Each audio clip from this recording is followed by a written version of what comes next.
สบายดีพี่น้องสบายดีสุขสุขคนสบายดีคนตาคนยายประตูแม่ตูสบายดีเด้อสบายดียามเช้าๆพี่น้องเลย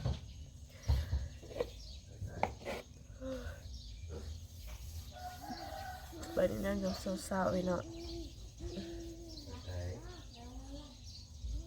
เรื่องชวนถูกไปเนาะ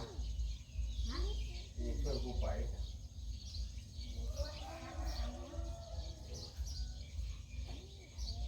ยิดภายในลูก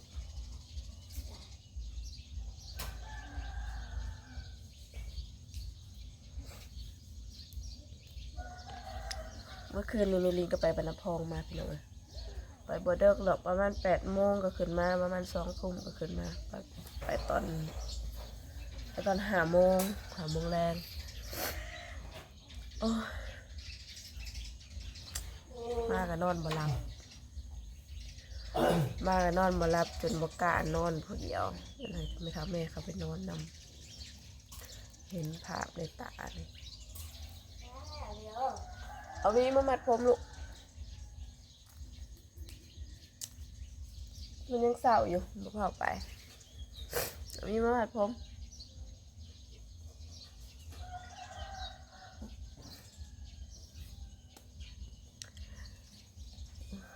สภาพ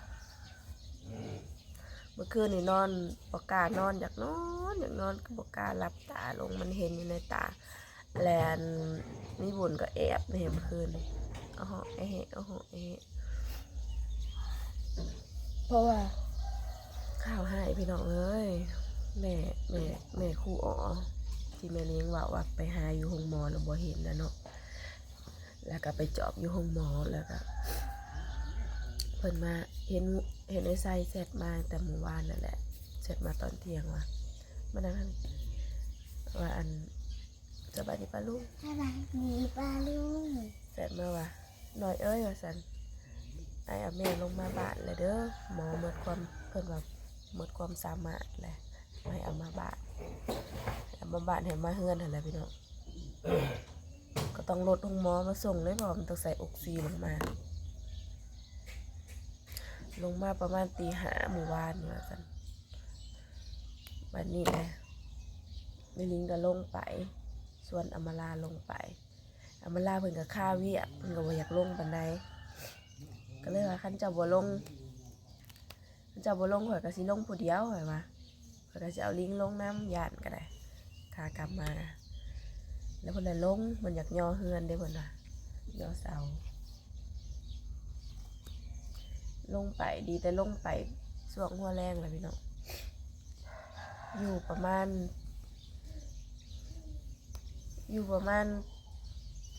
ทุ่มกลัวไอ้น้องเพิ่นก็มาหลายลูกหลานก็มานำบ่ทันก็มีไปกรุงเทพไปยังว่าในฮอดอยู่ประมาณทุ่มเพิ่นก็เมิดพี่น้องเอ้ยตอนเมิดนะเป็นตาตกใจ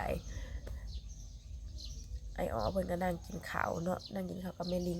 ล่าสุดได้หมูกินเมิดละบ่ไปกินล่าสุดกินเป็นหมูเพิ่นไม่น่ามาแบบนี้นะคือเก่าอ่ะกินเป็นหมูเพิ่นล่าสุดไอ้ออกก็กินว่าแล้วซ้ำห้องใช่มาย่านบ่ทันมาไปลิงแล้วกันกำลังจากลุกแล่นไปน้ำผัดญาติเฮ็ดใจบ่ได้บ่ไปเมิดเพิ่นเมิดตั้งแต่เมื่อวานนะพี่น้องลูกหลานก็พากันหายแซวลิงตอนแล้วนะมีตอนเขาแลนมาหาเสื้อผ้ายังแล้วแหละลิงแล้วไปยืนส่องอยู่ในประตูแหละพากันหายแซวโอ้ยคอยกันน้ำตาออกปกน้ำ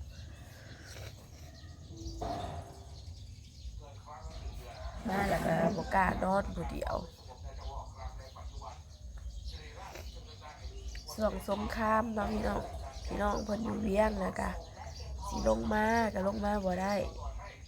ผู้นึงน่ะขี่รถโดยสารลงมาสิฮอดประมาณ9 โมงแหละผู้สองฮอดประมาณ9 โมงแหละกำลังว่าสิลัดขึ้นไปลัดเอาพี่น้องเพิ่นเขาเจ้า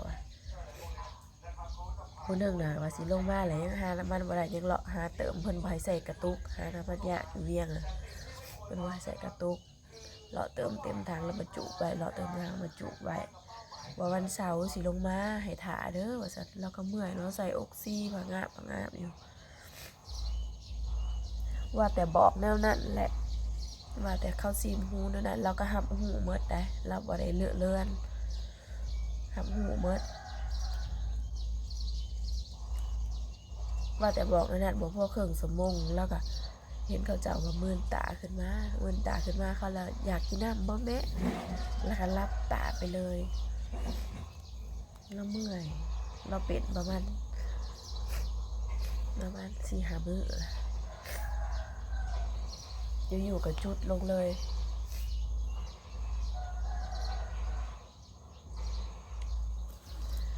ตอนแรกนะว่าช่วงทิ้งเที่ยงนะมันนี่เลยเขาจะว่าเจ็บในท้องมันว่าเจ็บในท้องเลยไปหาหมอเลยร้านพอแต่ในนี้นะร้านก็พาไปโลดพาไปหัวสุดเลยแต่ว่าเราเจ็บมาแต่หึงเราบอกพี่น้องทันไหมเราเจ็บมาแต่หึงแต่เราบอกเราอดเรากั้นไว้พอเราก็คืดหลายเลยคืดน้ำหนุกน้ำลานเนาะผู้เฒ่าเหรอคืดน้ำหนุกน้ำลาน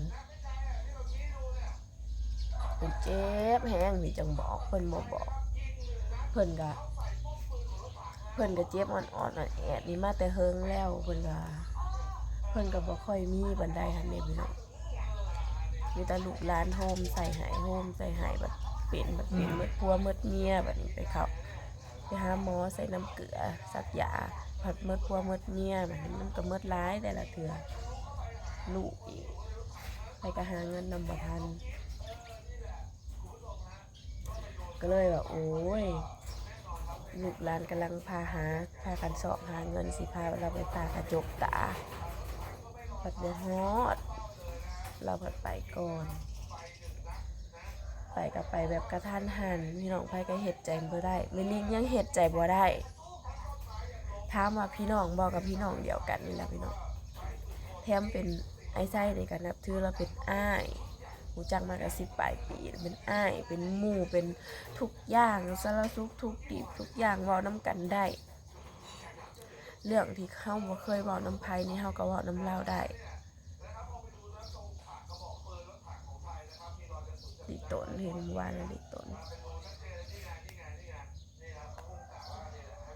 คิดใจบ่ได้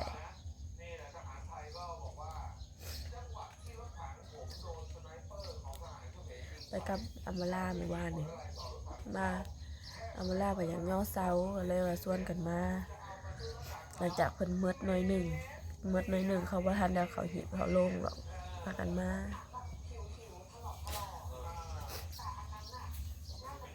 แล้วก็เมื่อส่งอำมาลาให้อำมาลารถอำมาลาค่ะบ่มีไฟรถจากเพิ่นมีนี่ก็ขี่รถใหญ่นำหลังส่งอำมาลาก็ให้เมื่อ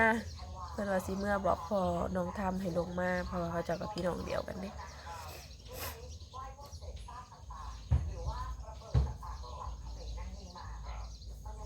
ลงไปหมู่บ้านนี่นะบอกกล้าถ่ายหดคลิปพี่น้องนะบอกอำมาลาว่าอำมาลาเจ้าอย่าถ่ายคลิปเด้อเกรงใจเขา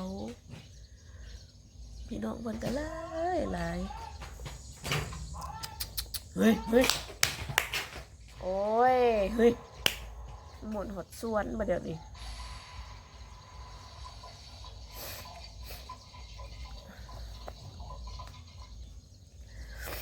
พี่น้องเพิ่นก็หลายพี่น้องว่านี่นะเขามาหุบมาจับมือจับยางเนาะเห็นละกา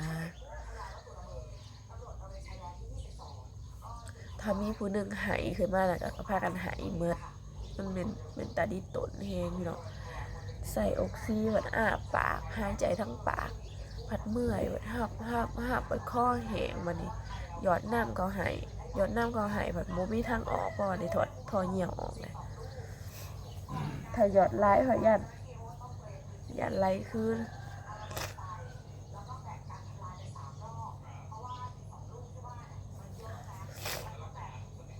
ก็จะดอดใส่หยอดได้ไล่ผัดยันไล่ขึ้นว่าวน้ำละหูเรื่องเมื่อแต่ว่าคนอยู่บ่จื้อแล้วบ่จื้อคนเพราะว่ามีลิงไปหาอยู่หกโมงแล้วก็บ่จื้อทั้งว่าวทั้งเมื่อยก็บ่ได้ให้เราเอาลายมีแต่ว่าบ่จื้อแล้วก็แล้วหากว่าคันพาว่าวไปยังไปนะยังบ่ได้ลงดอกกินน้ำบ่กินเฮ็ดดันบ่สมมุติว่านี่ก็มีลูกหลานเพิ่นก็ยัดเงินใส่ถุงให้เนาะความเชื่อเนาะพี่น้องเพิ่นก็ยัดเงินใส่ถุงให้เด้อผู้นั้นให้ผู้นี้ให้แล้วก็งึกเอาได้แล้วก็งึกหัวเอาอยู่แล้วยังบ่ได้ลงแล้วก็งึกหัว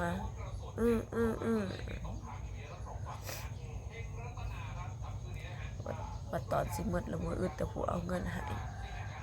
ว่าตอนเป็นคนหาเงินสิใช้สิซื้อครอบซื้อครัวก็บ่มี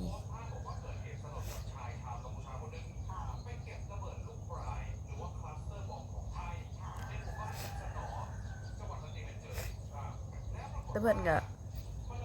ในบ้านแม่ลิงนี่ก็มีเฮือนดีอยู่มีเฮือนดีก็น่าสิลงวันเสาร์และแม่ของเจออนี่ก็น่าสิวันเสาร์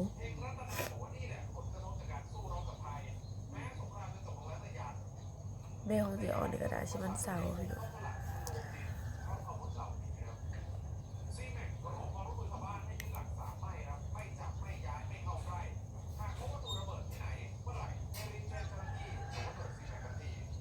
เราน่ะเป็นคนดี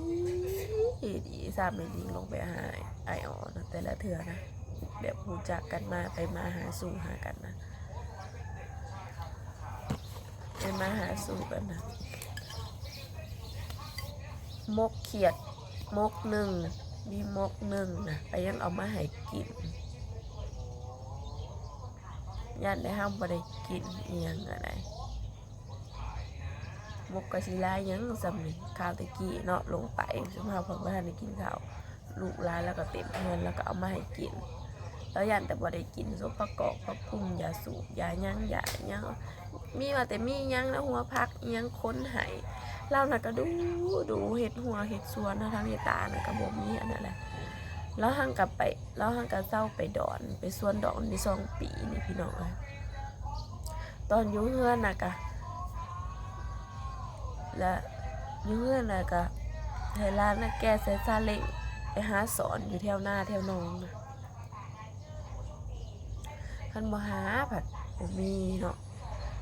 ลูกร้านก็ส่งอยู่แต่ว่าเราเคยไปผู้เฒ่าเราอยากไปผู้เฒ่าเราอยากไปเราไป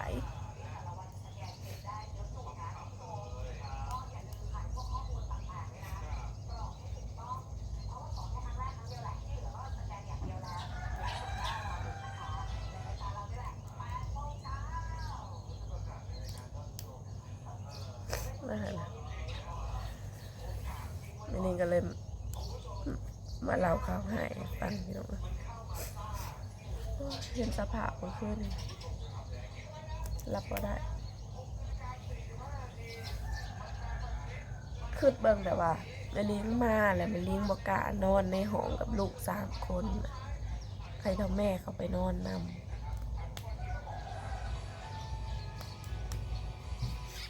บัวแม่เขามานอนน้ำเฮาเลยเด้อเราเลยถามสิไปใส่เจ้าสิลงมานะพองบ่เขาบอกการนอนผู้เดียวคือบอกการรับตานะมันอยากรับอยู่มันแข็งมือขึ้นมาเพราะว่ามันเห็นในตาเนาะเห็นหมดทุกภาพถ้ามันอยู่จนเห็นภาพสิ้นใจเลยแห้งกันสิแม่ลิ้นก็ผ่านเรื่องนี้มาแล้วทำใจบ่ได้มันจะหัวเนี่ยทำใจบ่ได้อันนี้กับแม่ลิ้นก็สิเกิดไปส่งลิงมีลิงก็สิลงไปซอยเวียกเพิ่นแล้วได้แหละมูซอยเวียกจนแล้วพุ่นแหละ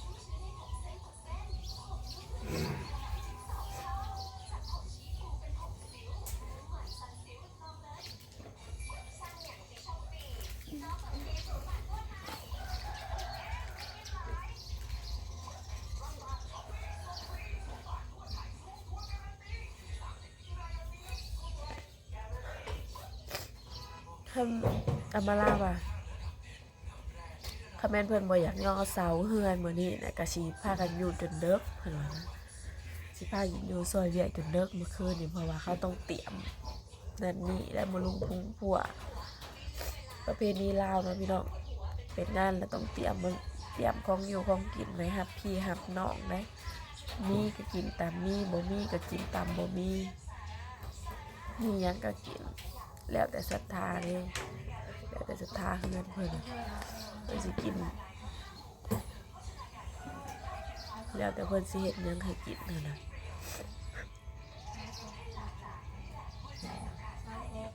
บ่แม่นว่าอยากอันไปกินดอกบ่แม่นว่าอยากไปกินดอกแต่ว่าเฮาได้ไปซอยเวียกมันจำเป็นมันเหตุนั่นน่ะ